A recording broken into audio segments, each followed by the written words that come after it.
ഏറെ പ്രതീക്ഷകളായെത്തി വലിയ പരാജയം നേരിടേണ്ടി വന്ന ഒരു ജോഷി മോഹൻലാൽ ചിത്രമാണ് പ്രജ.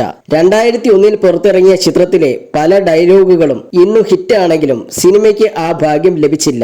ഇപ്പോഴിതാ എന്താണ് ആ സിനിമയ്ക്ക് സംഭവിച്ചതെന്ന് വ്യക്തമാക്കുകയാണ് പ്രമുഖ നിർമ്മാതാവായ സ്വർഗചിത്ര അപ്പച്ചൻ. പ്രജ ഞാൻ നിർമ്മിച്ച ചിത്രമല്ല, വിതരണത്തിന് എടുത്തതാണ്. എന്താണ് ആ ചിത്രത്തിന് സംഭവിച്ചതെന്ന് അറിയാം. സിനിമ മൊത്തത്തിൽ എടുത്തു നോക്കിയാൽ മോഹൻലാലിന്റെ ഗംഭീര പെർഫോമൻസ് ആണല്ലോ കാണാൻ സാധിക്കുക. NS വർഗീസുമായിട്ടുള്ള ഒരു ഡയലോഗൊക്കെ ഉണ്ടല്ലോ, ഇപ്പോഴും യൂട്യൂബിലും മറ്റുമൊക്കെ അത് വരുമ്പോൾ ഞാൻ അത് നോക്കി നിൽക്കും.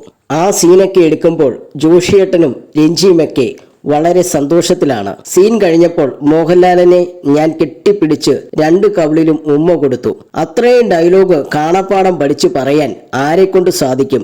രഞ്ജിയാണെങ്കിൽ രാവിലെയാണ് 4 പേജ് ഡയലോഗൊക്കെ എടുക്കുക. ടേക്ക് വിളിച്ചാൽ എത്ര വലിയ ഡയലോഗ് ആണെങ്കിലും അദ്ദേഹം നിന്ന് തകർക്കുമെന്ന് സ്വർഗചിത്ര അപ്പച്ചൻ പറയുന്നു.